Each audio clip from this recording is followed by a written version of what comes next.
because you're going to find some information you're going to need to put down. We're going to be talking to Lisa Irwin, who is the director of a play at the Theater One. And that's a theater in Sacramento that produces some pretty hot shows throughout the year. And I think you're going to like this one. It's about the issue Roe versus Wade. So stay tuned for Live Wire right after this.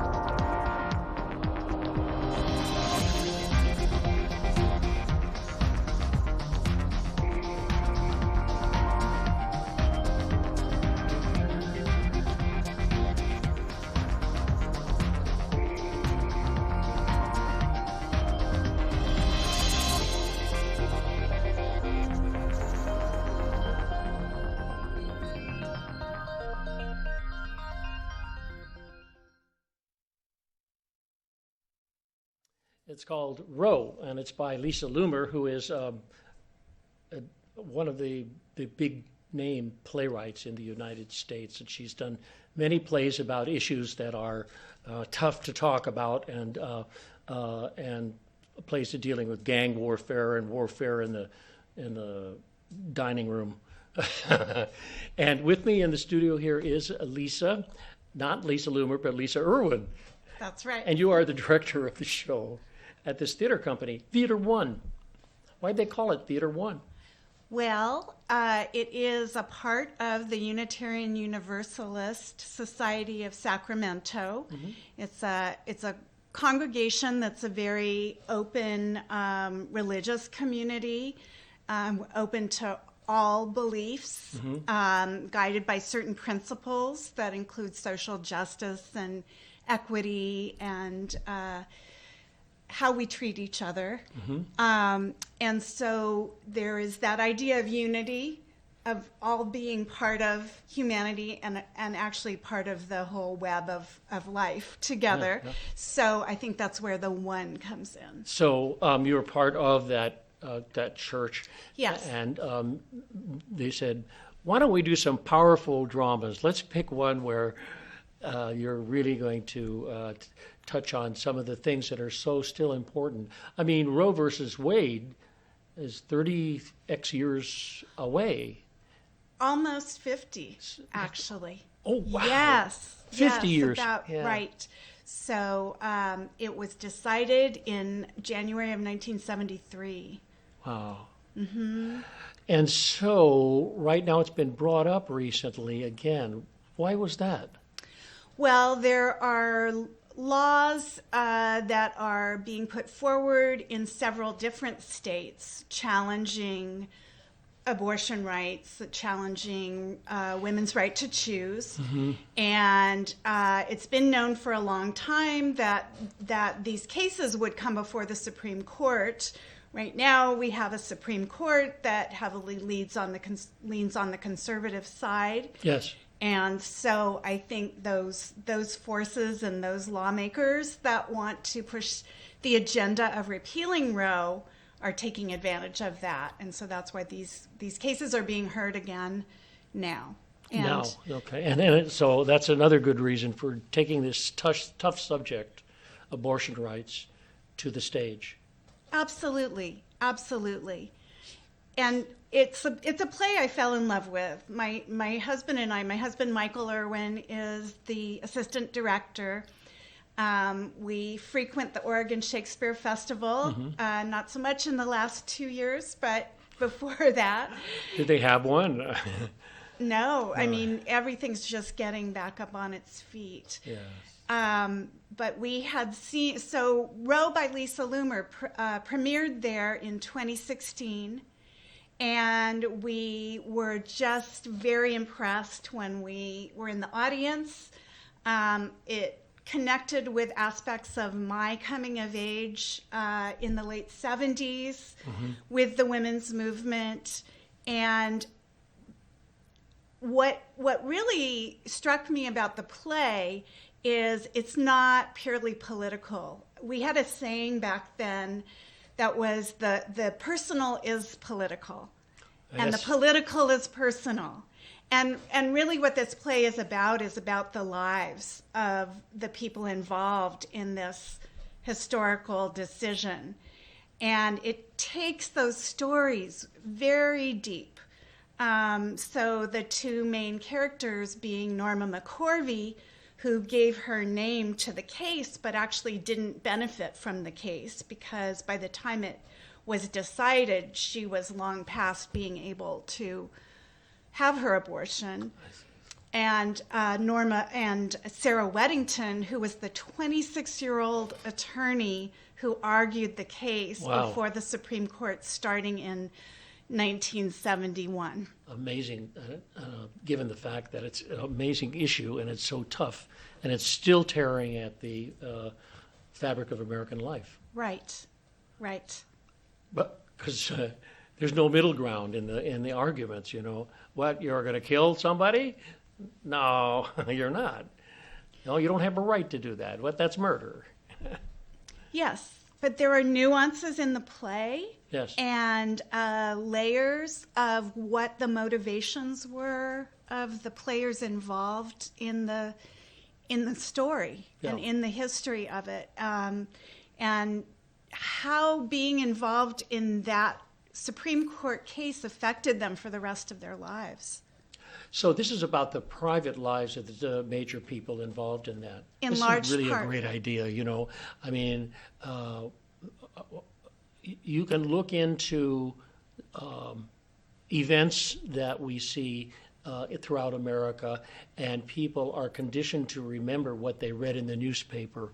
And the newspaper, you know, they all come up with their own version of the story, but it usually somehow lifts its way away from the lives of the people involved and their interaction with whatever the event is, you know, murder, airplane crashes, whatever it is. And so this is a really true good use of the theater to revisit a hot topic that's still moving America in a certain direction. Yeah, it makes it really interesting. And it's funny. There's a lot of wit in it, and the people are just interesting people. So there are times when you may feel like crying. There are times when you're definitely going to laugh out loud. And it's just a very compelling story. And you reach within yourself to see what you really believe about this issue. Okay, I want to see it. Yay! Good. And so you have to tell me, how can I get tickets? So tickets, we open this Friday, March 11th. And for the first 2 nights, there are half-price tickets available on goldstar.com. Mm-hmm. And then for the rest of the run, our tickets are available at Ticket Leap. Mm-hmm. So you just put in row theater1.ticketleap.com. That's on the screen right now. That will come up, yes. And yeah, we run through March 27th. Good, good run. Uh-huh. Yep. Sundays are matinees. Friday and Saturdays are 8 o'clock in the evening. Can I bring my teenager to come see it? You can bring your teenager. There is mature language and themes. Our friend Norma McCorvey she had quite the colorful speech, mm-hmm. So be aware of that. Okay. I love it. That's it. And you've in a while you brought some actors, and you're going to see a scene from it, correct? Yes. Yeah. Yeah. All right. I like that. Makes good television. I like it when we do that. And they're wonderful. Talking heads, but we see some drama. So March 11th through the 27th. That's right. And it's Fridays and Saturdays at 8 p.m. and Sundays at 2 p.m. Correct. So people like me can go. All right. Well, I think it's fascinating. And it is a real interesting thing about the personalities involved and their lives. As I understand, there are a couple of books been written about that, and maybe a lot of the information it would be found in those books as well. And I wonder why this issue is such a, it's such a hot button issue in American life. You know, it's It's an amazing thing. Well, I think any woman can relate to the idea of who is in control of our bodies. And of course, some women have religious or even political beliefs that differ from the belief that a woman should have control over her own body. Lisa Loomer didn't seek to represent one side of the issue or the other. One, yeah. She says that her story is kind of like a litmus test for what you believe, and that you'll leave the theater being, having more of a conviction for what you thought in the first place. We have some still pictures. You could narrate them as we have a couple looks at this production of Roe at Theater 1. So this scene, this is in rehearsal, of course, and this is Norma McCorvey on the left meeting with, there were actually two attorneys. The arguing attorney is Sarah Weddington on the right, and then there was another attorney who's sitting at the table, Linda Coffey, and they both worked on the case, and they needed to recruit a woman who was pregnant at the time in order to take the case forward to the Supreme Court. So they met with her in a pizza parlor, and that's where they were. A pizza parlor. And there is the Supreme Court. This ruling has had such a wide range effect on many, many women's lives, particularly poor women, women of color, and women who would not have access to going somewhere where they could get an abortion. Yes. Without this law, this precedent in place. Okay, that's at the Theater 1, 2425 Sierra Boulevard, Sacramento, California. And you're very close to a nice restaurant row. Yes. Yeah, there are lots of good restaurants on Fair Oaks Boulevard, Howe Avenue. So go to a restaurant and then go to the theater. That's right. That's right. A good thing. And that's what Susan and I do anyway. And anyway, we like doing that. So, okay, the theaters are coming back. Yes, and it's they very are. interesting. If you look at all of the theaters that are opening plays, they're all opening really tough dealing plays that are that deal with social issues that we're still trying to figure out. Yes. Yeah. Yes. It's an exciting time for theater, and a lot is going on. And I'm so fortunate to have these two actors. Yes, actors. They're in demand. They are waiting so long to get back on the stage, It's been great. I get calls during the day about actors. So when are you opening? What are you opening? Yes. Yeah, well, and classes too. Classes are starting up for young people who want to be actors, and that's another good thing that's happening in our town. It is. So, and Theater 1 in the future? Well, Mike and I are actually the chair people of Theater 1 right now, so we don't know what next projects are going to be. That's good. It took us 2 years, and this is our third effort at putting on this show because of the pandemic. Third effort. Wow. Yeah. Okay, we're going to take a short pause for the cause, a little break, and with some information for you folks. And you will be back. We're going to talk to Lisa, but then we're going to see a scene from her production of Roe by Lisa Loomer.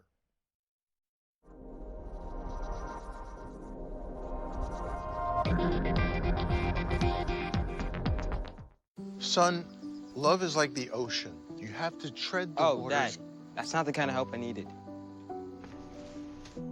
Jessica, will you go to prom with me? Yes. Thousands of teens in foster care can't wait to share their first with you. What to expect when you're expecting Like here. a teenager. Today, I'm going to show you how to teen-proof your home. First step, hide the car keys. Preferably somewhere they would never look. Challenges will come up. Be ready for them. Hi, honey. Ready for the... Mom, you don't use mannequins in the mannequin challenge. You don't have to know it all to be a perfect parent. Thousands of teens in foster care will love you just the same. You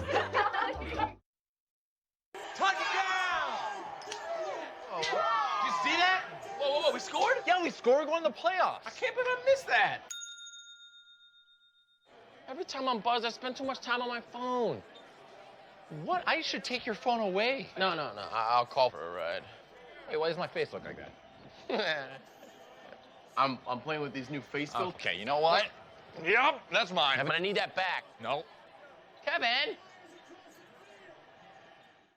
145 over 92. 180 over 111. I had a heart attack and a cardiac arrest, and then a stroke. Your blood pressure numbers could change your life. If I would have followed a treatment plan, I would not be in this situation. Lowering your high blood pressure could save you from a heart attack or stroke. If you've stopped your treatment plan, restart it or talk to your doctor about creating one that works better for you. Start taking the right steps at manageyourbp.org. Now I'm, trying to get better, stronger than ever.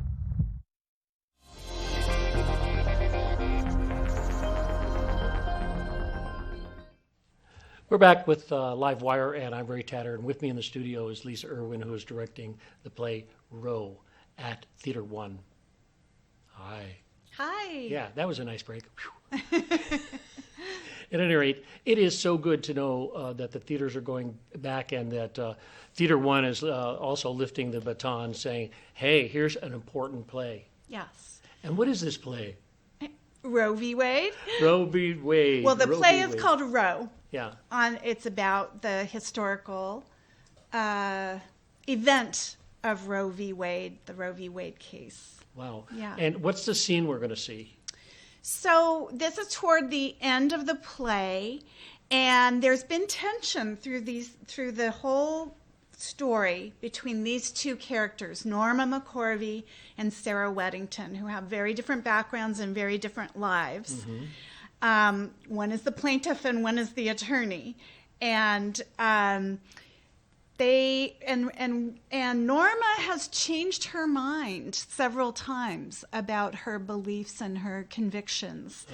Mm-hmm. And they both have different agendas. So this scene is about a confrontation between the two of them that is a thread through the whole play, but kind of comes to a head by the end in this scene they're doing.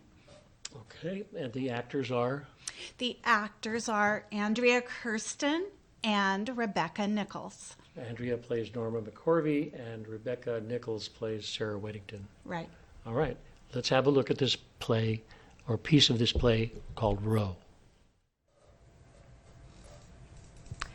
Good evening. I'm here to talk to you today about Roe v. Wade. The affidavit did not happen the way I said it did. Pure and simple. I lied. Sarah Weddington and Linda Coffey needed a client that would look pitiable. They got me drunk, and they told me to lie and say I had been raped. Alternative facts, post-truth. Roe v. Wade is based on a lie. Good God. So the entire abortion industry is based on a lie. And for this, I will forever be ashamed. In the world of abortion, there is not enough love. But in God's world, love grows, which is why my next book will be titled Won by Love, available on Amazon. I am sorry she gave the opposition ammunition against Roe v. Wade, but I do not know why the press continues to give attention to a woman whose contribution to history was no more than a name on a piece of paper. Do you support the tactics of Operation Rescue? Do you support killing doctors, burning clinics? I think it is actually the abortion clinic people themselves committing violence on each other so they can collect insurance money and build bigger killing centers. Now, Sarah Weddington, you had an abortion. You also have been divorced. and had breast cancer. Looking back, do you see any correlation? I will not deign to answer such a ridiculous question. Norma, please, do not confuse how much I care about people's rights with how little I care about People magazine. I am not the issue. Jane Roe is not the issue.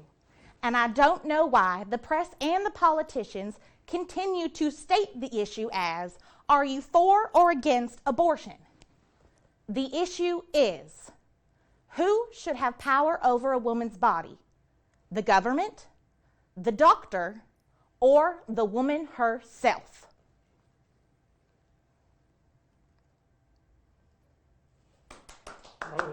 Bravo. Thank you, thank you. Why don't you all come over here and sit down? Do we have chairs here? Or do we decide not to? Well, bring your chairs. Okay. Okay, that's Theater 1 presenting Roe, which is about Roe versus Wade by Lisa Loomer. And it plays March 11th through March 27th. Wow. And this is the first production. You're finally getting up after the big empty time cultural life here in Sacramento. Yeah. Mm-hmm. Good, good. And during Women's History Month. Mm-hmm. Yes, and that's a really good choice in timing. So you two are finally getting back on the stage. Yes, it's very, very exciting. For me, it's been 4 years, so it's very exciting to be back on stage. Oh, wow. Yeah. So these characters are really interesting characters. I find it fascinating that we're still talking about all of this thing. I have a different opinion. I can understand why it would be sparked and provide more information, because there's so many people that are still in the idea they don't really have idea pro-choice or hey, no. And we try to present all the sides here as well. So it's a very multifaceted production. Mm-hmm. Absolutely. You see kind of the extremes and the lows of both sides. So it's like no matter whether you're pro-choice, you're going to see sides that are going to be more pro-life, and then if you're on the pro-life side, you're going to maybe see more of the pro-choice side. And that's what I really, really love about this show, I think, is that it's, like Lisa had stated earlier, it's not really any one side or the other. It's it's the story of all of it, and it's just really incredible. That's good. So are you the only two in the show? Oh, no. Definitely. Definitely not. In the cast of 16, correct, Lisa? Yes. Wow. We couldn't do it without them. Yeah. Wow. Is there like, is it a courtroom scene? Oh yes. We play out. I mean, we can't do the entire history of the court scene because it was quite long. So we have done the shortened version, but we do use word for word what was said in the actual court case. Lisa Loomer did a wonderful job of writing that into the script. So we use clips from the actual justices. And Sarah is talking to the justices live on stage as their recorded voices are speaking to her. It's very intimidating sometimes. It's like, are they really here? But it's, it's a recording, but it feels so real. I think they're all in the sky now. Yeah. Just But about. it's because it's been so long and we're dealing with issues. Maybe it is an issue that is never going to be solved in terms of, the way America is such a polyglot world. And there are, so many opinions, about all of the issues that we deal with. But for some reason, the Democratic vote is if you have a majority, you win the day. And somebody held a card up. What is that card? It says, how many more minutes do we have? 2 minutes left in the show? Oh, Lisa, why don't you ask a question? Okay. Let's see. Andrea, what do you find to be the most interesting aspect of your character, Norma? Oh gosh, I have never played a more interesting character in my life. Norma, one of the lines in the play is Norma is just pro Norma. And nothing could be more true. And so it's interesting to play a character that's exactly opposite myself, but also is just so compelling and had so much happen to her in her life that led her to the choices that she made. Yeah, I agree. And Sarah, Becca, what do you find most challenging about playing Sarah? I have to say the most challenging part about playing Sarah would be how reserved she actually is, because I'm, you know, if anybody who knows me in real life is I'm this very big, loud character. And so when we started doing the show, Lisa's like, no, I need you more reserved. I need you more, you know, hold back.